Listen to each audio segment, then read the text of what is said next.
News with Gina. The News with Gina Grad. Well, it turns out we do have some piping hot Jeff Bezos news. Private investigators working for Bezos have concluded that the brother of the Amazon CEO's mistress leaked the couple's intimate text messages to the Inquirer.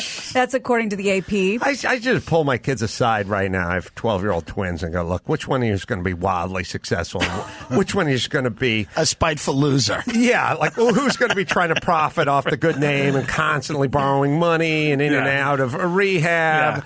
And make them choose now. Be like, you got to choose now. It can't be both. Okay, Jimmy Carter, Billy Carter. One of you is Roger going to the White Offer. Bill. The other one's going into rehab. And at some point, you're going to do your own beer or whatever it is. Like, who's going to do that? Because you can't both just be successful or unsuccessful. We need this. Yeah, you got to pick. Yes, you got to pick. So the findings add to the intrigue surrounding the clash between the pro-Trump tabloid and the world's richest man. Because Bezos investigators have suggested the Inquirer's coverage of his affair was driven by dirty politics.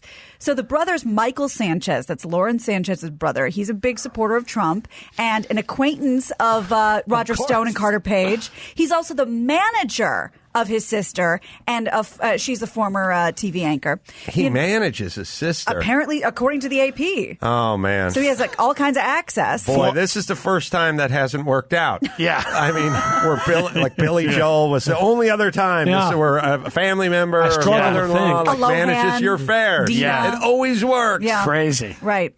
So the investigators have not said how they believe Michael Sanchez came into possession of these messages, but they do have it on good authority that he was the leak. He got the dick pics. Yeah, and all the intimate messages about I want to breathe your air. I want to all the flowery by the stuff. way, if I picked up my sister's phone and I'd drop it in the toilet and run. Right. I couldn't even imagine. Like, this pirate bounty. I found some booty here. There's going to be worth something with that. I'd drop it in a fish tank and run out of the house. Well, this screaming. guy, I mean, this is gold. He's like Jeff Bezos, the former TV anchor. She was not banging Jeff Bezos. I mean, this is this is new. Yeah. He was probably trying to get, extort anybody else she was banging, but it was always like the weather guy. Now it's finally a guy that's worthy of extorting, Yeah. Finally. He picks up the phone every week. He's like, oh, gee, it's another baseball coach. Great. Wait a minute. Is this Jeff Bezos? This is the Tetris board where everything fits a little too perfectly. Like the guy who's like a Trump associate, Trump's enemy is dating his sister, but he manages her so he has access to all. There's not supposed to fit all this perfectly. Yeah, the country's a bad soap opera. It's a bad soap. This is like if someone turned in this script, you're like, there's a little too neat, too neat. So you start circling things. Yeah. Who's a worse family member, Michael Sanchez or Meghan Markle's dad? Oh. In terms of Dude, Sanchez can be hard to beat. Yeah. I mean, he is trying to take down the people's princess. The current people's princess. What is Meghan Markle's dad doing? He got caught taking money to plant all these these pictures of him and really take the spotlight from her and release all this embarrassing family information. Oh, I love that. Yeah. I'm on that guy's team. He's essentially the real life embodiment of Polly from Rocky. Right. Yeah. Like he's just walking around in a wife beater, having a tall boy at 9 a.m., bitching at everybody all the time. Yeah, he's just that guy. These are the same parents in high school that let you have the party and trash their house and wanted to hang out with you and wanted to be cool. It's just these kids got famous and rich. Yeah. And now the parents feel left out. And they're like, all right, you want a picture? Look, here's her tits. Let's go. I always like those parents, too. It's like, hey, man, if my 14-year-old's going to be getting drunk and having unprotected sex, I want him to do it under my roof where I know, where I can film it. If kids are going to be having sex, I want to be there supervising it. Yeah. Yeah. Supervising and a lot of advising. sense. Exactly. Well, the Grammys were over the weekend and a lot of buzz this time. People were very interested in most of these performances and big winners. Record of the year went to Childish Gambino for This Is America. He wasn't there, by the way. That's a power move. Yeah, no word. But whoever accepted on his behalf was like, I haven't seen him. I wish he was here. Not a lot of info. Album of the year, Casey Musgraves, who cleaned up. I think she got 4. Song of the year, This Is America. Pop duo performance, Lady Gaga and Bradley Cooper for Shallow. Best rap album, history-making Cardi B for being the first female solo to win that. Best country album, again, Casey Musgraves. Best spoken word album, Jimmy Carter, Faith, A Journey for All. Best comedy album, Dave Chappelle. And the next are for Brian and Dawson. Yeah. Best boxed or special limited edition package. Was Jimmy there? He was sitting next to Cardi B. Was he there? I don't know. I only saw the highlights. He was building a house, 3-year-old probably. now. That's what Yeah. he's He up got to. up there. It's Exactly. like, yeah, everyone who's been nominated in the rap category, go ahead and tell your mom you're welcome for the free house. He met Cardi B when he was building her Building her house. bathroom. Right. Yeah. Yep. So best boxed or special limited edition package went to Squeezebox, the complete works of Weird Al Yankovic. Oh. Maybe this will get us out of the same. The complete works. And finally, for Dawson, best immersive audio album, Alan Parsons Project, Eye in the Sky, 35th anniversary edition. Oh, there you go. Yeah. This is Alan Parsons. He's a genius. Weird Alan Parsons. Weird Alan. Won another Grammy. He's a genius. So I pulled a couple of highlights because people were really abuzz about this. I mean, in the first, 5 or 10 minutes, Michelle Obama comes out. There's just a lot of stuff going on. This is not personal. This is not an editorial. I'm just playing these clips in the order in which they appeared. Big, giant Dolly Parton tribute. Everybody came out for this. Miley Cyrus, Casey Musgraves, Maren Morris, Little Big Town, Katy Perry, who really, I think, stole the show and attempted to steal the show. And there was word that Dolly was not happy about that. Can I say this about Katy Perry? Yeah. You know my thing about the music being pumped into everywhere all the time, like that stupid 13-year-old chick music in every mall, and every theater, like every steakhouse, like every place is every stupid. bar. Right. I was in Boston, and we went, hey, let's go to the Cheers bar. Let's go to the Cheers bar. The Bull and Finch pub. And then we sat down in the Cheers bar, and they were pumping in Rihanna and Katy Perry. And I'm like, could you guys, look, here's your stuff. You can play the Cheers theme. Right. And you can play songs from the years Cheers was on. That'd be great. But you Right. can't play Katy Perry, you asswives. Yeah. We're sitting in the Cheers bar. And I said, the only people who come here are people, it's not a bunch of 16-year-old chicks. They're like, oh, my God, it's the Cheers bar. Right. Because they have no idea what that is. Yeah, that sucks. Like, if they had a Saved by the Bell bar, I wouldn't go there because it wasn't my groove. Like, I was too old for that. They do. And oh, boy. What I'm saying is you're looking at all the old pictures of Mayday Malone and Coach and Everett Frazier and everybody, but this is what's playing. Why? And everyone, I know the answers, like, hey, this is what's happening. But this is a nostalgic thing. Yes, only people think it's a good idea to come down here are people that are 40 and older who have nostalgia for Cheers who don't like this. Yeah. Sorry. Stupid. Thanks. All right, well, let's cleanse your palate a little bit. So I don't know if you know this, but Miley Cyrus is Dolly Parton's goddaughter. So they appear a lot together, because she and Billy Ray were tight at the time because she discovered him. So she got in. Dolly discovered Billy Ray Cyrus. Wow. So there you go. Everyone Feather was in on her cap. stage. So here is a little bit of Miley and Dolly together. Oh, this Dolly Parton skeleton. Doing some Jolene. Hi, Billy. Jolene, I'm begging of you, please don't take my man. Jolene, please don't take him just because you can. Take it away. Your beauty is beyond compare. Flaming locks of auburn hair, ivory skin and eyes of emerald green. That smile is like the breath of spring, voice is soft as summer rain. Well, I cannot compete with you, Jolene.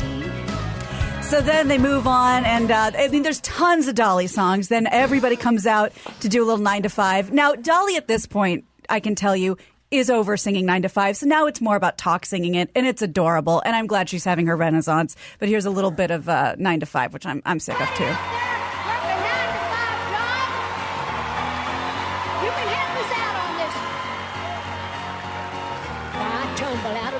Stumble to the kitchen, pour myself a cup of ambition, yawn and stretch and try to come to life.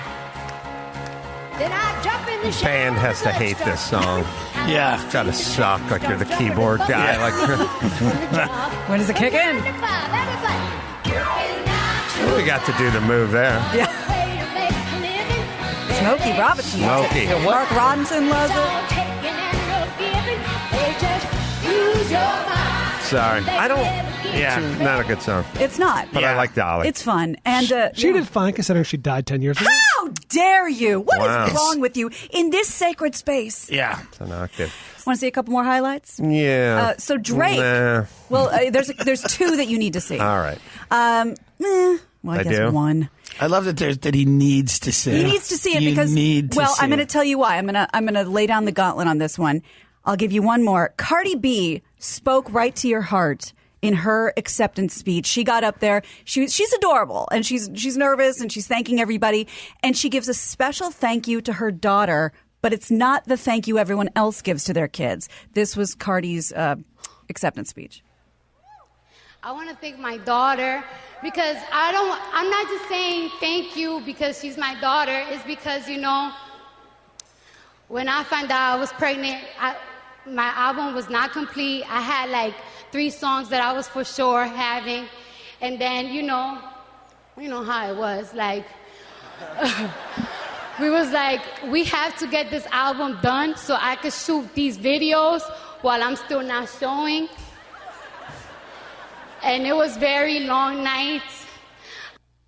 It wasn't just my daughter's my inspiration. She got to crank those videos out before she starts showing. Everybody in that audience looks like a Taco Bell employee, and they're all multimillionaires. Like they have writing on their face. A lot of that now. It's amazing. Thank God they're success. It's an audience of people who couldn't get another job if they weren't wildly successful.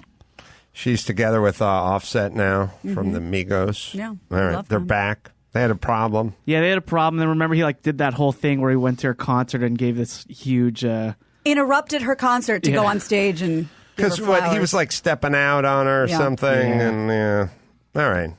That comes with the territory, right? Yeah. All right. Yeah, But that's they're the back. worst. They're But he back. got her What's back. Better than important is ever. they're back together. And Yeah. Right. I'm sure everything will be smooth sailing from here till eternity. I'm just guessing. Yep. Well, with more than 50 cases of measles in Washington state, which we talked about recently, CBS News reports that there's been a new push to change the law. Washington is one of 17 states that allows parents to refuse to vaccinate for philosophical reasons. But on Friday, hundreds rallied to preserve their right not to vaccinate their children. Lawmakers heard arguments on a proposed bill that would ban the measles vaccine exemption for philosophical reasons. 32 other states have similar laws.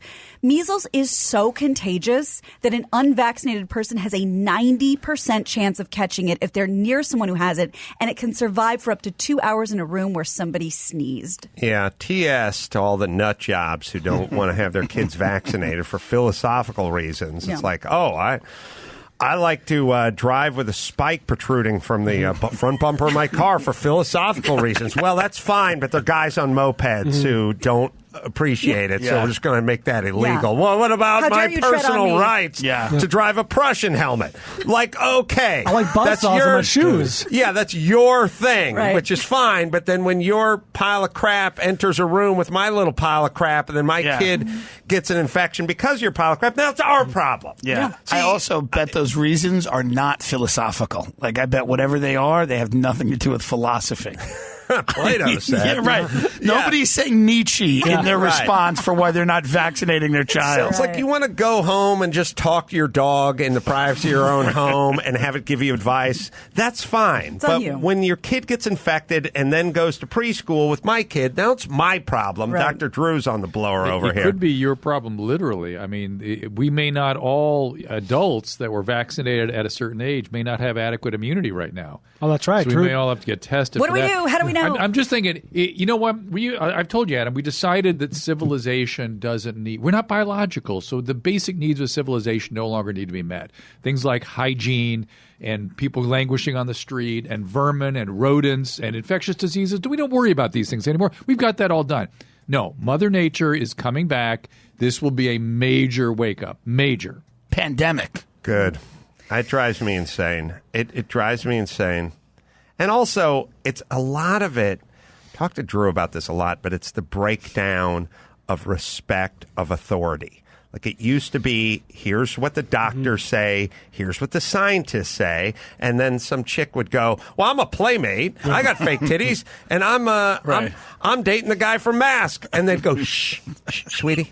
Right. Zip it. Now look. Professionals are talking. You want to talk about water-soluble lube? We're all ears. You're right. You want to talk about vaccination? Yeah. Zip it. Sure. Because the experts say you should do this. Yeah. And we're going to listen to them. But we've decided that experts aren't experts anymore. They're the man. Yeah. Well, And the man's trying to get you to do evil things to your kid, and I know better. So that's what broke it down. Right. Someone in the 50s, no mom would be like, I'm ignoring the advice of my doctor. It's also like you look at the people that are against vaxxing, they're also 100% of people that would be for giving their child a tattoo. Right. So you're like, just pretend it's a tattoo. Yeah, that's right. Just pretend it's a tattoo. Dip it in a little, it's a little different needle. Yeah. That's right. Yeah. All right. One more, Gina Graham. All right. Are you familiar with Pete Hegseth? No. On Fox and Friends or Fox News Host? Somebody tweeted me something with him. Well, yeah. you need to make fast friends with this dude because he revealed on Sunday that he doesn't wash his hands because germs aren't real, and he hasn't washed his hands in years. And the revelation came on Fox and Friends when they were eating leftover pizza that had been sitting around the set all day the day before, and everyone freaked out. And he said pizza lasts a long time. So here's a clip of his feelings on germs. My 2019 resolution is to say things on air that I say off air. I don't think I've washed my hands for 10 years. Really, I don't really wash my hands ever. Help me! No, I inoculate myself. It's just not, germs are not a real thing. I can't see them, therefore they're not real. So you're becoming immune to all of the exactly, bacteria. I can't get sick. I love this guy. Yeah. I'm telling you, Jimmy pulled a piece of Canadian bacon out of a Egg McMuffin or Bacon McMuffin or whatever it is at K-Rock a million years ago, and he put a thumbtack through it onto a cork board, and he put the date under it, and 1 year later, he ate it. And now he's the king of late-night TV. There you go. If you want to be the king of late-night TV, you know what to do. That's how you succeed in this country. That's how you do it. All right, let's bring it home. You got it. I'm Gina Grad, and that's the news. Yes. Did the makeup lady at least have the dipstick? That was the news with Gina Grad.